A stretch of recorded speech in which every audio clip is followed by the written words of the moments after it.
Praise the Lord. ஆண்டவரும் உலக இரட்சகருமாகிய இயேசு கிறிஸ்துவின் நாமத்தினாலும் தேவனுடைய கரம் ஊழியத்தின் சார்பாக உங்கள் அனைவரையும் வாழ்த்தி வரவேற்றுக் கொள்வதில் மிக்க மகிழ்ச்சி அடைகிறேன். இன்றைய நாளுக்கான வேத வசனம் எபிரேயர் 11 அதிகாரம் 6 விசுவாசம் இல்லாமல் தேவனுக்கு பிரியமாயிருப்பது கூடாத காரியம்.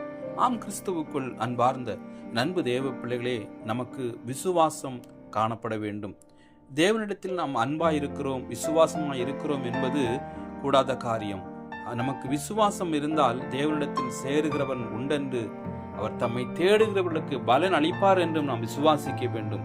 நாம் கர்த்தரை தேடும் போது நமக்கு பதில் தருவார், பலன் அளிப்பார், நம்மை ஆசீர்வதிப்பார் என்ற நம்பிக்கை வேண்டும். அந்த விசுவாசம் நமக்கு வேண்டும். எனவே விசுவாசம் இல்லாமல் தேவனுக்கு பிரியமாயிருப்பது கூடாத காரியம் என்று வேதம் சொல்கிறது. எனவே இந்த வசனங்கள் மூலமாக உங்களோடு கர்த்தர் இடைப்பட்டு பேசியிருப்பார். கர்த்தருக்குள் விசுவாசிக்கிறேன். கர்த்தர் தாமே ஒவ்வொருவரையும் இந்த நாளை ஆசீர்வதித்து தருவாராக. God bless you.